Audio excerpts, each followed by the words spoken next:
Paramashivoham Om Nityananda Paramashivoham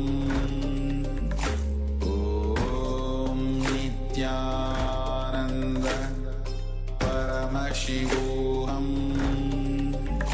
Om Nityananda Paramashivoham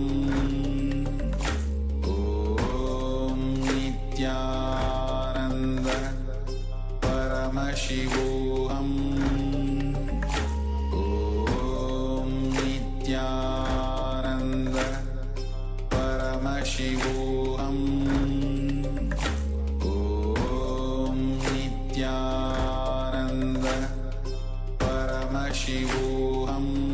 Om Nityananda Paramashivoham Om Nityananda Paramashivoham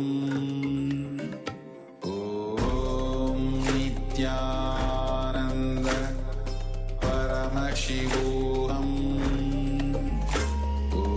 Om Nityananda Paramashivoham Om Nityananda Paramashivoham Om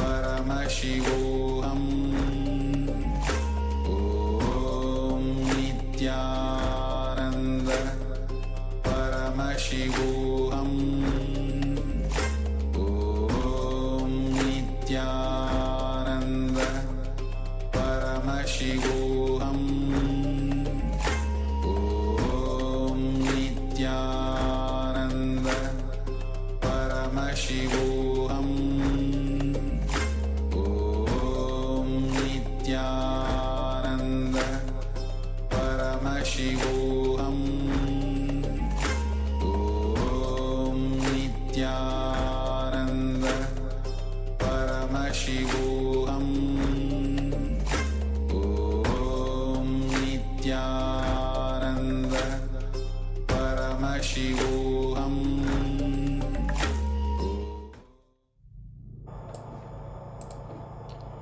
Yes, as we complete the power manifestation, I request each of the participants, if you have something to share, and if you have manifested actually this very power during this level, you can take a moment to share with us. As we prepare ourselves, we're going to move on to the next session.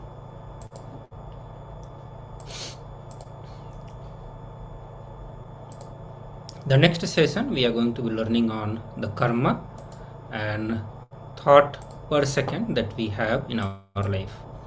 So as we understand, most of us understand the chana as something which we know as the chronological time, but how Swamiji defines that is the thought, the gap between the two thoughts as the chana, and that is different for different people. So now let us see how that is related with the karma itself. So Swami said that if you do not know your past completely, you will repeat the same things in the future. So it's very, I think it will be very easy for all of us to relate. All the incompletions that we built in our past, if we do not relive, if we do not know when it happened, how it happened, why it happened, and unless we relive that completely, we are going to react in the future based on the same cognitions that we have built. And that's what we do, that we are programmed. So as long as we have not experienced completion, we are a programmed person and we go on behaving in the same fashion, same manner. So that is what, if we do not know our past, we will repeat the same thing in the future also. We'll continue to live from that same cognition, same powerlessness. See, if our thought per second can come down and we know our past as it happened, we won't repeat the same past in the future. So only when our thought per second reduces, we get into that ability to start looking into our past and seeing the past as it happens, or knowing the past as it happened. And then once we know that, we'll be able to free ourselves. And the moment we are able to free ourselves from the inadequate cognitions or the thought currents, unfulfilled desires or unfulfilled thoughts that we have, will start becoming a karma mukta, means the liberated from the karma. So as of now, we all are karma bandha, means bonded to various karma, because we have not lived our past completely. The moment we know and relive that past completely, we will become karma mukta, will free ourselves from that karma. And we have seen in the process of completion that anything that we do completely, only when we give our life fully into it, when we leave it completely, it drops us. So Swami said that we can take that as an example, that our childhood always looks golden. It is the golden past. We may feel, and we feel the same thing with many of the past. We feel that our life in college was great, but actually when we are living, we know that it was not as we are feeling right now. Because by the time we have lived, our suffering has become much more. So whatever we have lived in the past looks much better than who we are now or where we are now. And we do always remember, my childhood was very golden. The life, at the very young age is so amazing, so awesome. Our life at college is very good. But actually when we spend few minutes of time and try to remember every single days of the college, you will see that it was not as we remember it. But because we have been continuously accumulating more and more suffering, more and more pain, that our past now looks much better than where we are. So now we attribute our joy to our past, and if given a chance, we want to repeat it. So when we have lived thoroughly through it, Swami said that did we actually experience the joy that we want to experience, that the way we feel our past. So if we all can relax in the present moment, which is 0 thought per second, literally no thought, for that, for at least 11 chana, if we can maintain 0 TPS, we will penetrate the time shaft. And all the meditation technique, all the or the unclutching meditation that we go through, these are the way to bring down our thought per second so that we can penetrate the time shaft. And understand, chana that is a measure of time, and it is not a second, not a minute, not a chronological time, but it is the gap between two thoughts is one chana. So we are used to thinking of time in an absolute sense, but chana is absolutely relative.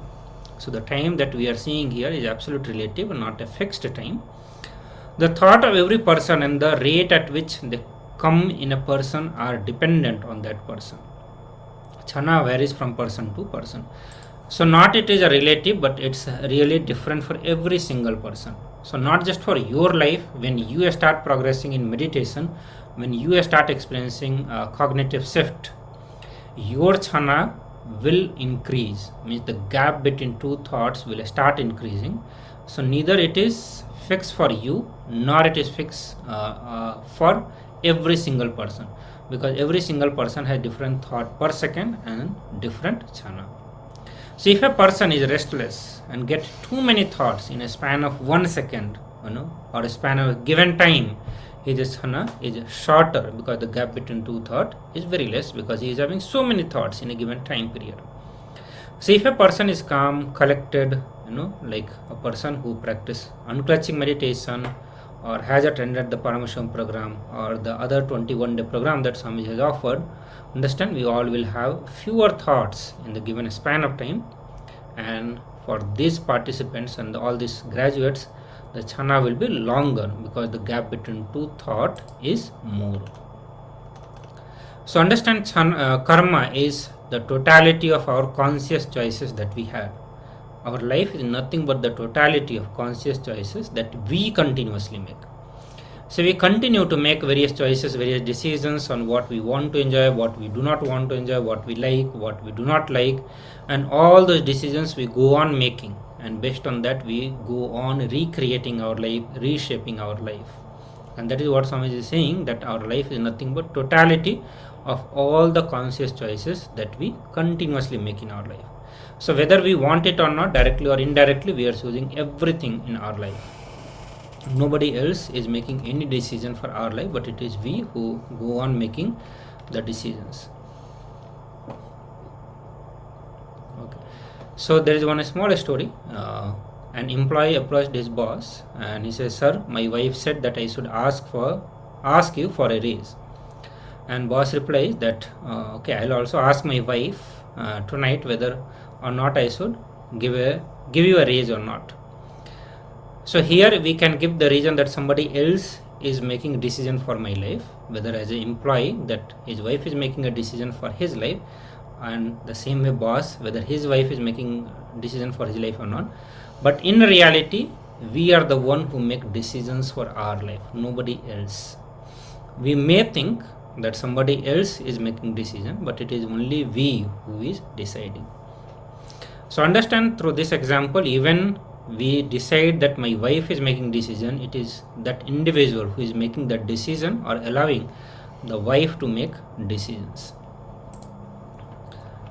So because of our habit, we may choose it unconsciously, and understand it is not that someone else who chooses it, it is we who choose that.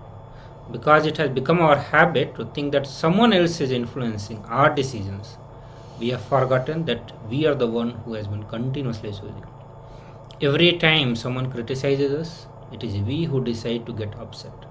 Every time someone praises, it is we who decide to get flattered. Yes, so it is nobody else's choice but your own. Here Swamiji is telling, we can decide either way. If someone criticizes you, you can choose not to get offended, you can choose to remain calm and relax. It is your choice to feel offended or not. All our continuous choices, every minute put together, decides our life. If we don't decide, and if we not allow incidents to decide our life, we will go into the mode of paralysis. That is what even Swamiji is meaning.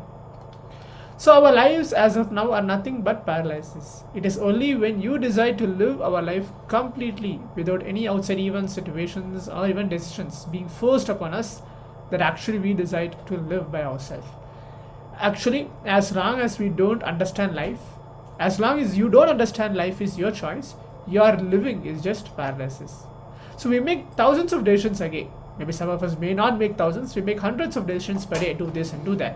Whether it is thinking or talking or cooking, we do the same for doing it. So we are unconsciously doing everything what we are not supposed to do. So as Swamiji said, whether it is just thinking or whether we just talk with somebody, having a chit chat, or even during eating time, we just do for the sake of doing.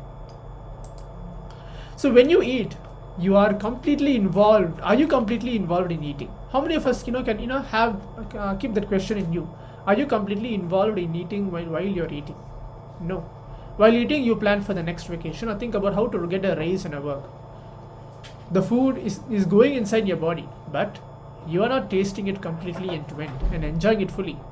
Swamiji always tells that if you eat with awareness, automatically you know the right type and amount of food you thought you ought to consume. Whether you believe it or not, directly or indirectly, you are choosing everything in your life. Just to give a better more example, Swamiji very beautifully said, maybe a couple of years back in 2013 or 14, Swamiji was saying, whenever you are eating or whenever you are going to fall asleep, when you are taking bath, these 3 times, if you are able to consciously intake, speak powerful cognitions, not something unnecessary, but speak powerful cognition, listen to Swamiji's satsang or just chant some mantras. These 3, when you do this, these 3 periods, when before you fall asleep, while you take bath, and while you have your meal, when you do all these kind of powerful cognition activities, it will directly impact your biomemory. Instead, if we cherish some other thoughts here and there, it will directly impact our muscle memory and biomemory as well. So no one else chooses you in your life. It is you who makes the choice. Continuously, it is only your choice, your decisions. You may think that somebody else decides for your life. No, it is you who is deciding all the time. If you look in very deeply, it may be someone else is telling you to do this and do that, but at the end point of time, in the small corner part of you, you are telling, okay, yes, let me do it. So somebody criticizes you or insults you and you choose to get offended. If somebody praises you, you choose to get flattered. So because of your habit, you choose this response unconsciously. Does someone else chooses this for you? No. It is purely your choice. It is purely that very individual's choice to do what he or she wants to do. Because it has become a habit, you have forgotten that you are choosing it. It is you who choose how to respond, what decisions to make, what is happening in and around you.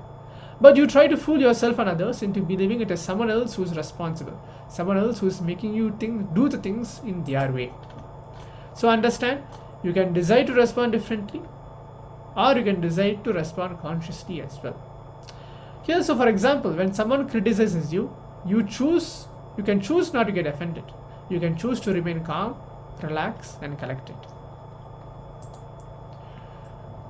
So we are blissfully unaware that we are the ones who caused the effects. We made it happen by the way of unconscious living and ended up collecting more and more karma.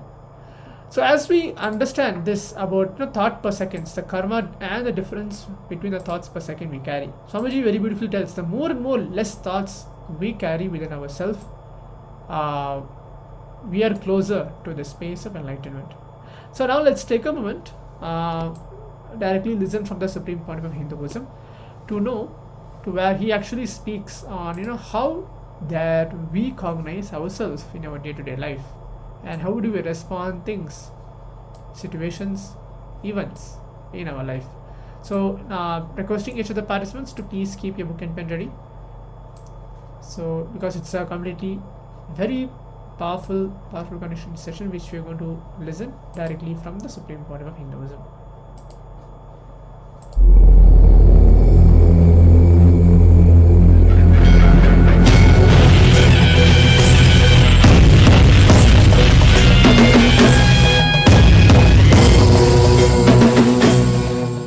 Today I wanted to expand on the same subject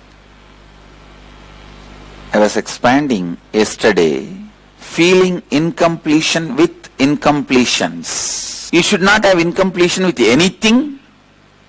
If at all you really feel too attached to incompletion, feel incompletion with your incompletion. Please understand, you should not feel incompletion with anything. If at all you are really incomplete, you are too attached to incompletion, then feel incomplete with your incompletion itself. Not living with incompletion, and especially completing with some of the root cognitions you have. Please understand, when I use the word root cognitions, I wanted you to understand few things. See, even while you complete, while you look into you and work on you, you will have some root incompletions or root ideas.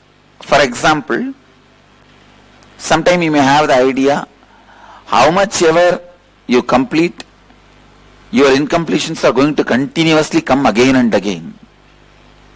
I have seen sometime people having, if I complete this way, it may take next 2 years for me to completely complete. Or I may take 12 years for me to completely complete. Or no, I may never complete. Some of these root cognitions you carry inside you. Please listen. These root cognitions only carry self-doubt inside them as a form of seed. Little more listening will actually make you understand everything this very moment. Little more listening can actually make you understand everything this very moment. I can give you one example. As a root cognition, I had very clear understanding, nothing can ultimately corrupt our consciousness. So whenever, even when I need to do spiritual practices in my young age, when I turn inside me and try to bring myself to the space of completion, those days I did not know this word completion, but I know the space of feeling the presence of divine or fulfillment. Whenever I turn inside and work, I always had a very deep cognition, root cognition, that the consciousness can never be touched. It remains untouched, pure.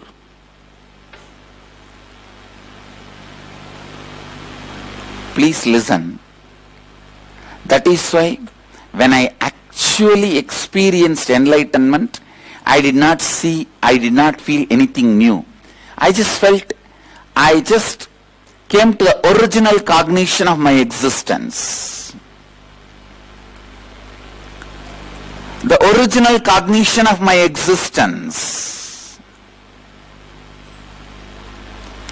Sometimes you guys feel a strong cognition that how much ever you complete, the incompletions are going to constantly come up. How many of you have this kind of a wrong, strong cognitions? This root cognitions is what I call self-doubt. Please listen. This root cognitions is what I call self-doubt.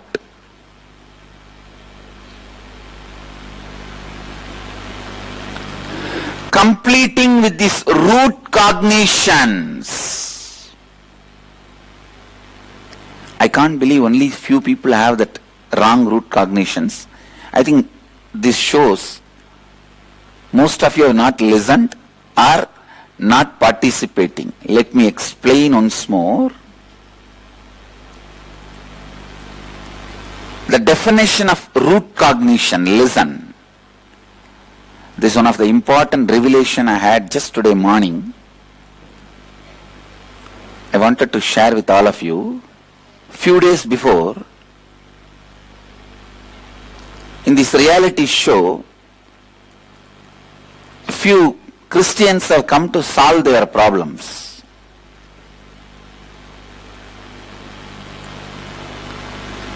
When I was talking to them, when they were sharing their problem, suddenly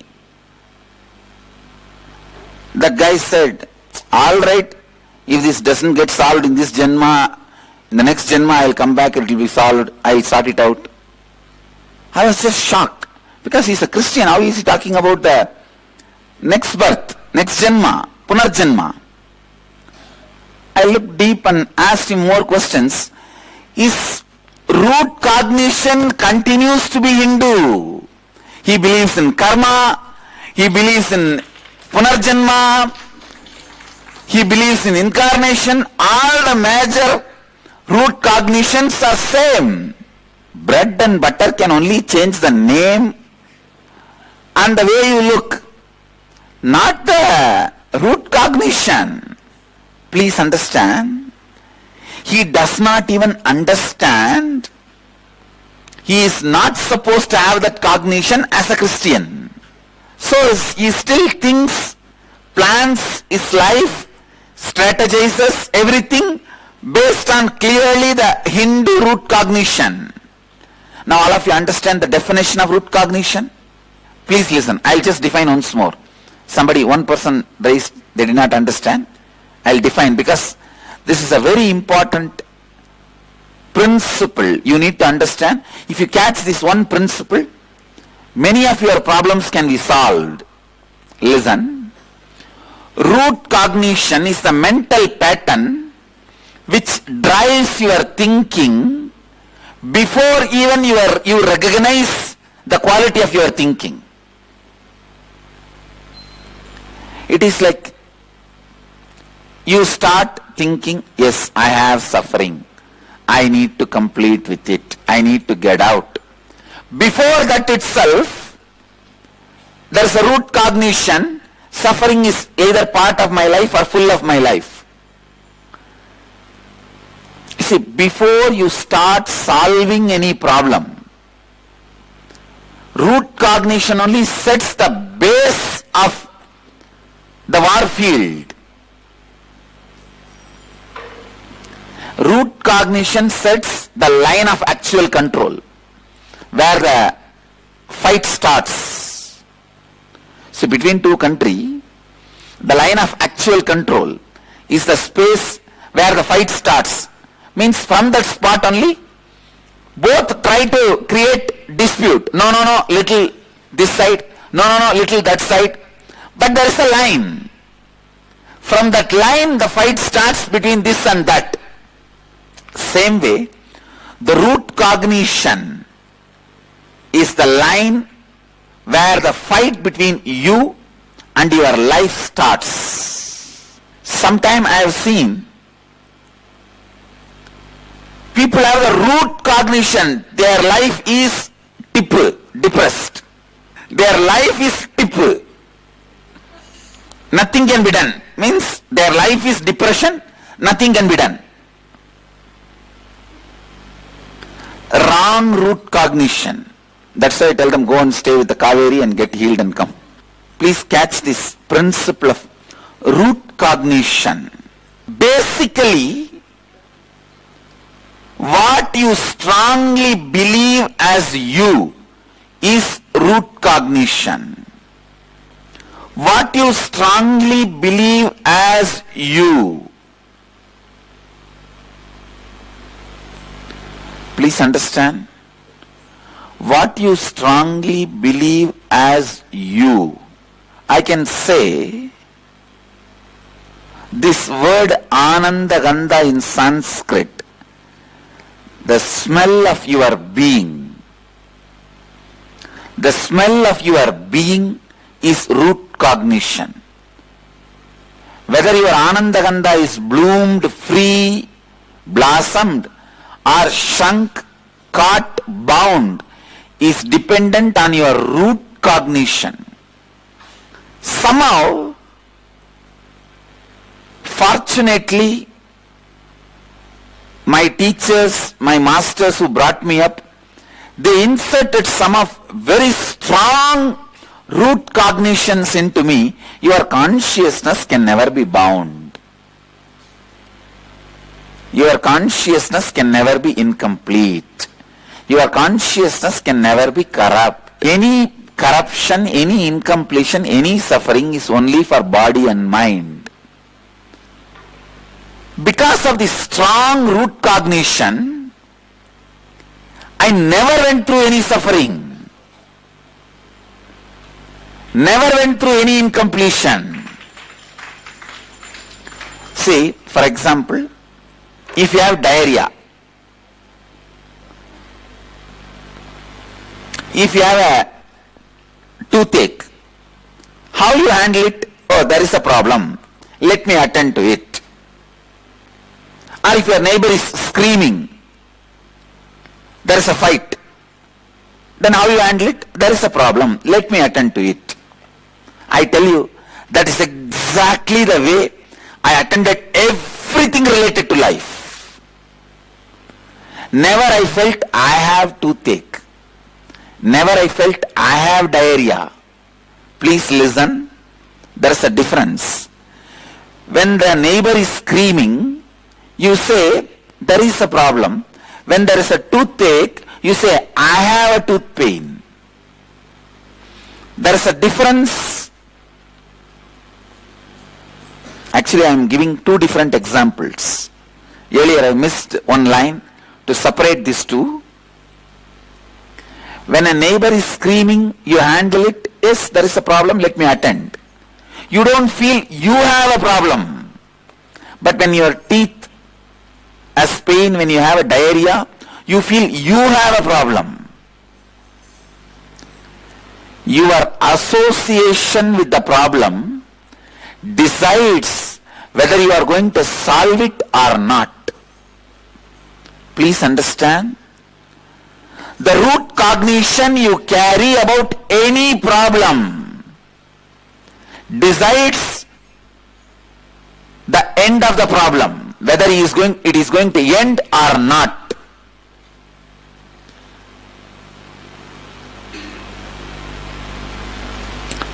When a neighbor is shouting, your root cognition is, there is a problem, let me attend. When you have diarrhea, your root cognition is, I have diarrhea, I have to attend. I tell you, in my whole life, I never had a cognition of associating any physical or mental, any problem onto me, because as a root cognition, I was clear, my consciousness cannot have any attributes. It cannot have suffering. It cannot have ignorance. It cannot have depression. Please understand, completing with the root cognition is completing with self-doubt. Listen. Yesterday I was speaking about completion with self-doubt. Today I am expanding. What is exactly completion with self-doubt? How the root cognition puts us in bondage or leads us to liberation.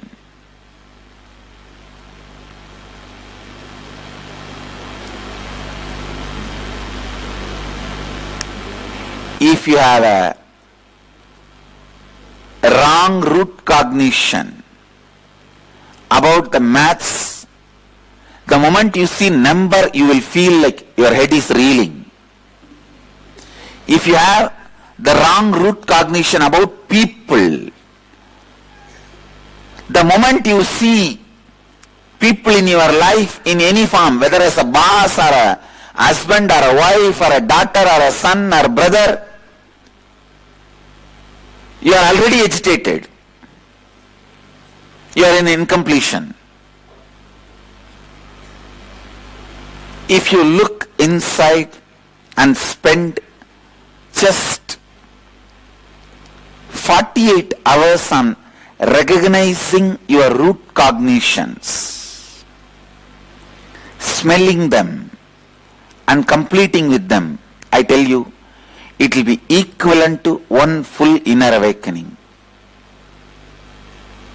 Just 48 hours sit with you, smell all these root cognitions with which you are suffering. Root cognitions, I can use another word, fundamental beliefs you carry about you.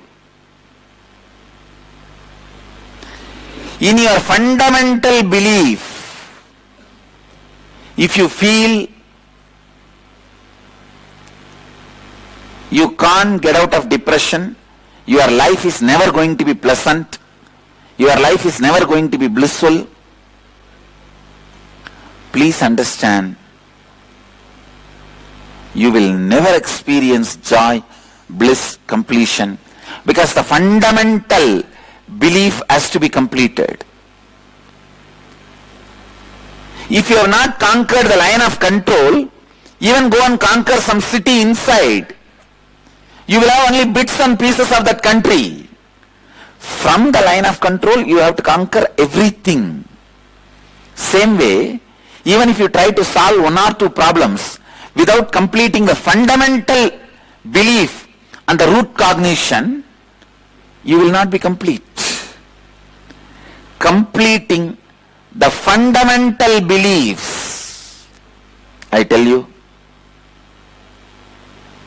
please understand, having the right fundamental root cognitions is life of enlightenment, and giving you the fundamental beliefs rightly and right root cognitions is the job of Gurukul. Gurukul is nothing but giving you the fundamental right cognition. Please understand, I still remember in the young age, I'm just describing the incident exactly as it happened. I went to see a sadhu in Tiruvannamalai temple. He is highly respected in that area for his powers and ability to cure people who are possessed by evil spirits and ghosts and bhutas, demons. So when I went there, I saw one middle-aged lady possessed by spirit, ghosts, was brought by our family to this sadhu. This sadhu was sitting and casually chatting with that lady, and that lady is telling all sorts of informations unknown, which can never be known by her. This sadhu is sitting and asking, that lady is from some place around 100 kilometers away. This sadhu is sitting and casually talking to her. Means that ghost asking, hey, who is the fellow who stole yesterday the jewelry from the temple? That fellow is answering, that ghost is answering. This fellow only stolen, he has kept that jewelry in this house, you please go and get it. Actually, instead of driving that ghost away, this fellow is sitting and having an interview. This sadhu is having an interview with that ghost. Around half an hour he was having interview like this, collecting all the informations which he wants to have. Then finally he says, come on, now you have to leave our body. Tell me what do you want. And this ghost said, give me some parihara, he said, give me rice and goat, some sacrifice and all that. This sadhu said, animal sacrifice I won't give, I'll give you only rice. And the negotiation started. No, it was literally like a business deal. And then after 10 minutes, the sadhu convinced that ghost, this fellow has to go away. This ghost has to leave that lady's body after taking the rice. Rice is the only bargain. The sadhu has said, I will not give you any animal sacrifice. Go with the rice. Then they brought the rice, cooked rice and made like a dal, almost like that lady. And that sadhu said, come on, now take this and go. Please understand, I am not lying. I am not spreading any superstition. I am responsible for what I am talking. In front of my eyes, that ghost disappeared with the whole pot. The whole pot disappeared. The pot was not there. And that lady became all right. I was shocked. Shocked one thing and shaken, because all these days I never heard about ghost. I never heard about the power of ghost. I was shaken. And immediately I ran to Yogi Ramsurat Kumar, a great sadhu, a Paramahamsa, lived in Tiruvannamalai. I can say, literally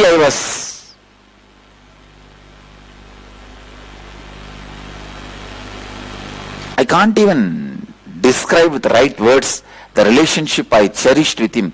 It was like a love, respect, friendliness, feeling secured, all put together. A real feeling connection. I had the fortune of cherishing that kind of a relationship with him. I tell you, in the young age, if you had this kind of relationship with some one person, that is the greatest asset you can have in your life. Especially a Paramahamsa who can give you the right root cognitions. I ran to him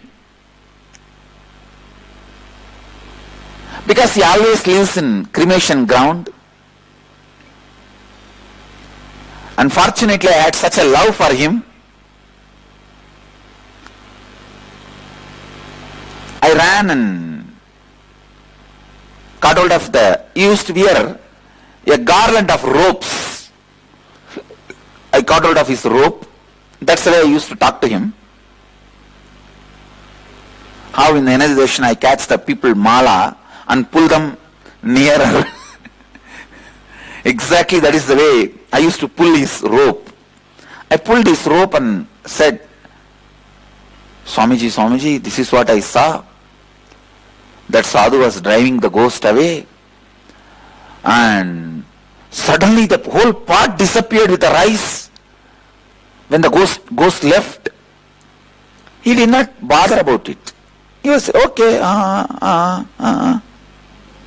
He will speak in broken Tamil and broken Hindi. He is originally from Varanasi, just near Varanasi, some village. So he will speak in broken Hindi and broken Tamil. He was listening. Because what I was explaining was not a matter of concern, but suddenly I broke my fear to him. I told him, how can I save myself from being possessed by these ghosts? Will you save me if the ghost comes? He just laughed and just made two statements, I tell you. Just two statements. He said, Beta means I think that how you call the kids. Kids. I still remember one or two Hindi words he used, but he will use broken Tamil words. He said, Beta, he just put his hand on my shoulder and said, Beta, all these are only our own broken unconscious projection. He told in Tamil, our own inner mind, when it is broken from us, only gets projected like that. If you don't allow any of your parts broken, the ghost cannot take over that broken parts. Only if you leave some broken parts of you unattended, ghost can take over you, take over that part. Then he gave the example. In your house, if there are 10 rooms, if you are using all the 10 rooms, ghost cannot come and live there. If you don't use at all some 4 rooms, and you don't go there at all ever, then ghost will start coming and living. So, always have awareness about all parts of your body, mind, spirit, emotion, then no ghost will possess you. Please understand, I tell you, that word entered into me so strongly and became my root cognition. After that, I never ever had any fear of unknown. Please listen. Please understand. If you see in front of your eyes pot full of rice disappearing, can anybody remove the fear of ghost from you? But his words, just the 2 words, my love for him and the words he uttered, actually the credit goes to his behavior. He was such a raw man, such raw beauty, not at all polished, not at all socially polite.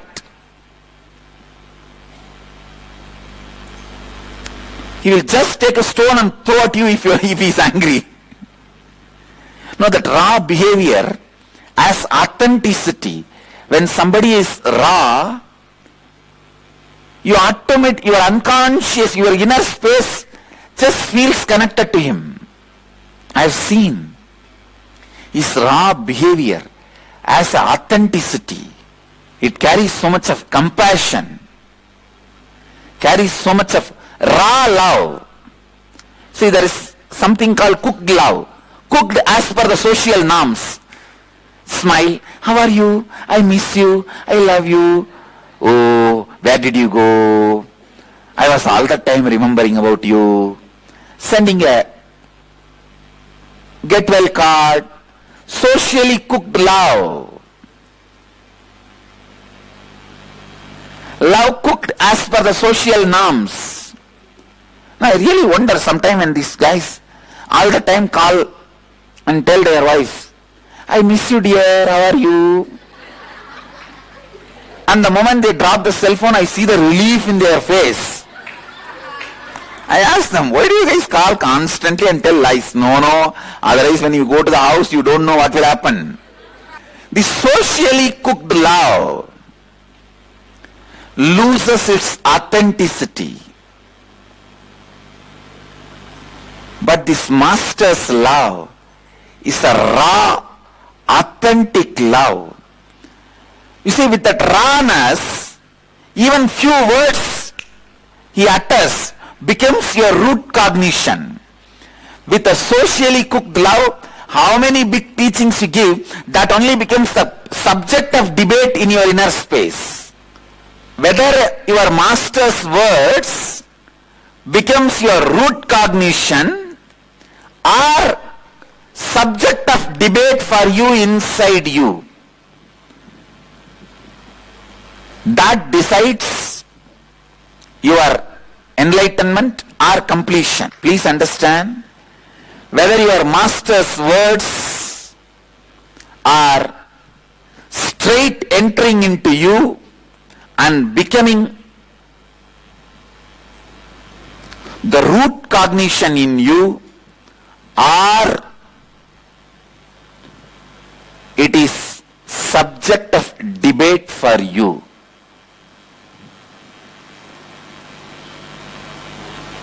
I tell you, I was fortunate enough to have so many of these things aligned. One, the innocent village bringing up. Second, amazing raw energy masters who do not know socially cooked love. I was so fortunate.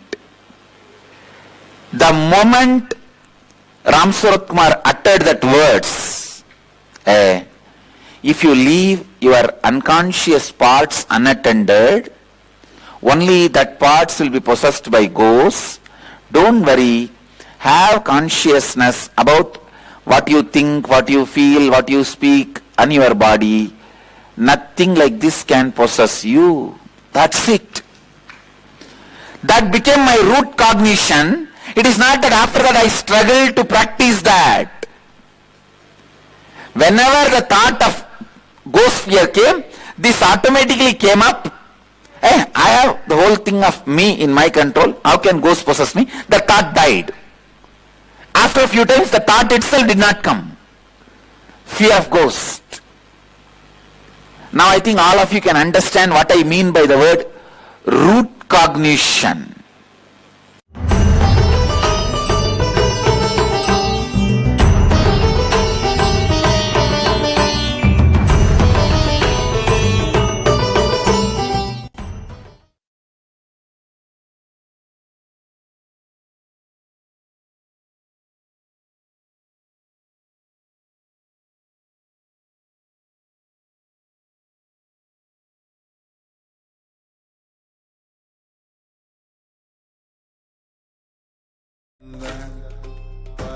Paramashivoham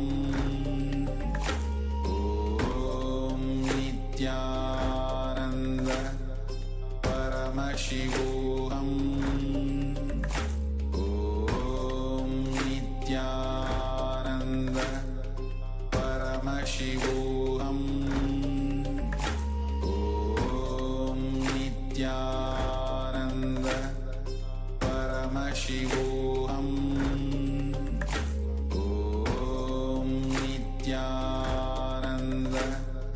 Paramashivoham Om Nityananda Paramashivoham Om Nityananda Paramashivoham Om Nityananda Paramashivoham Om Nityananda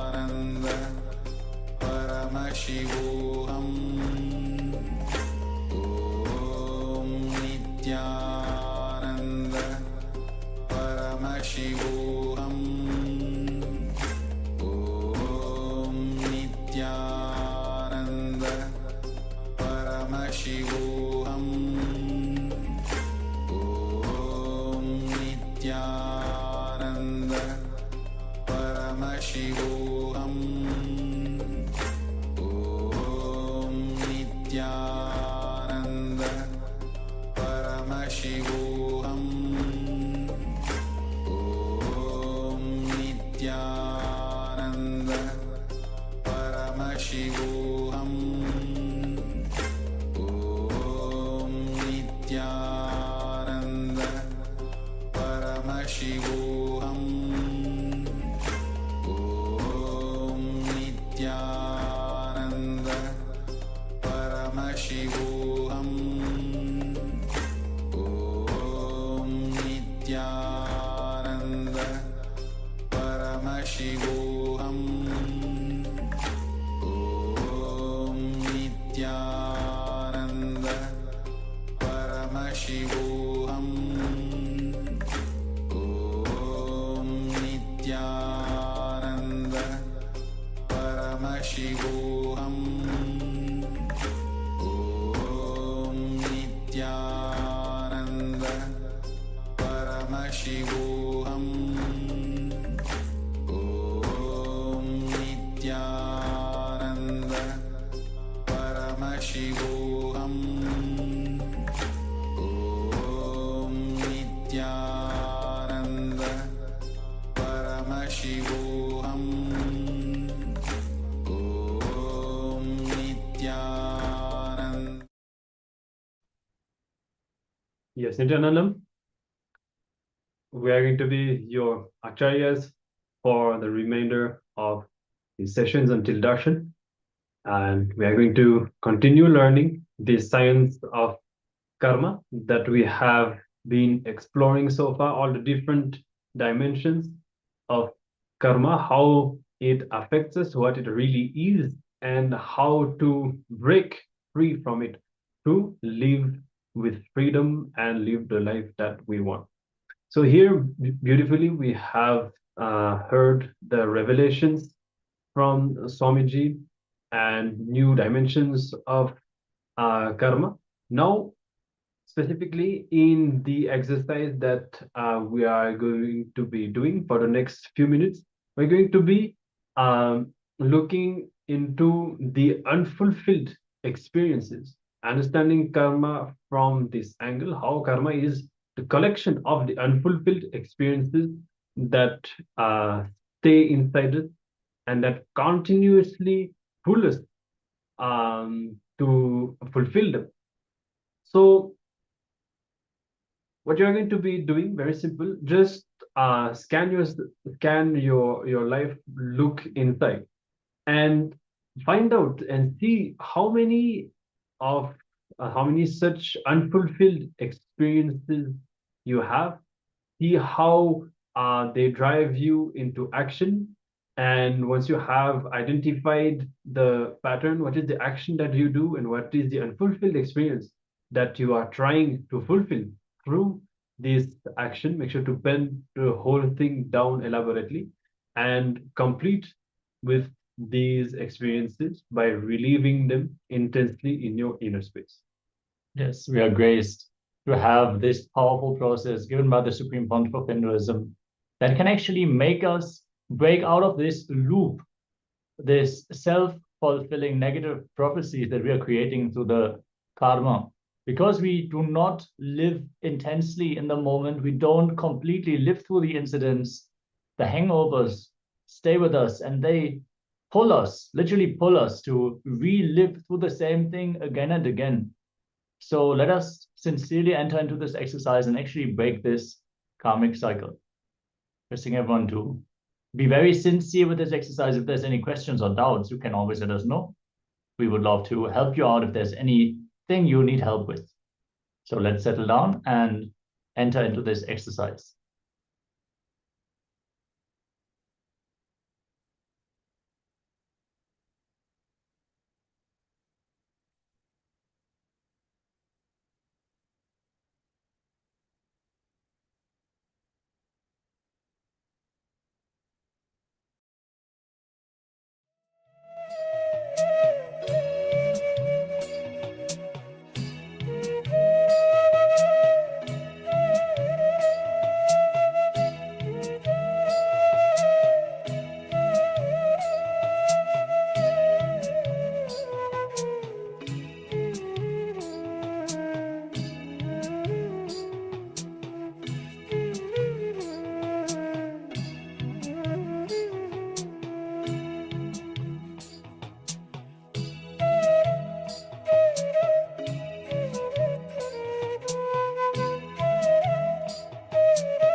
Yes.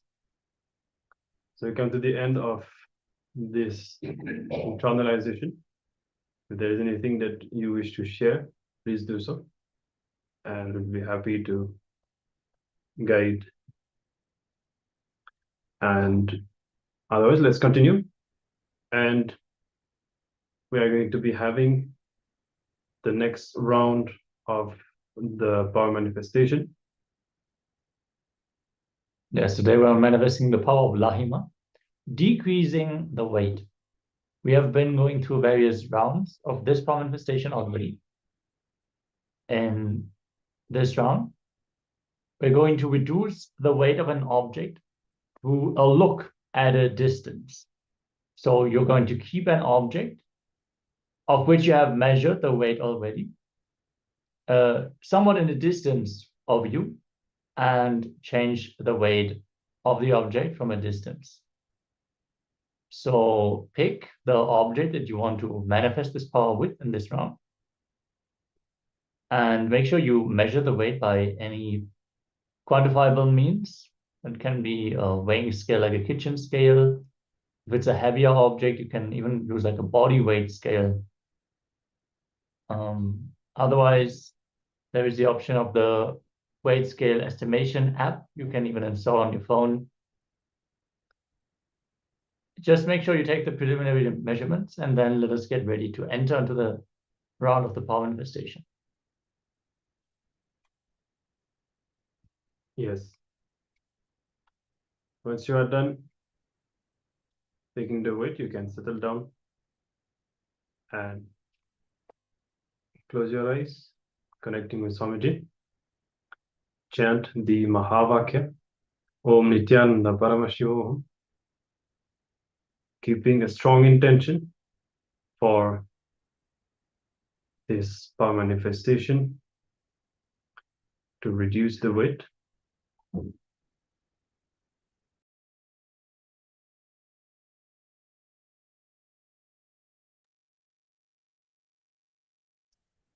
Intensely chant the Mahavakya,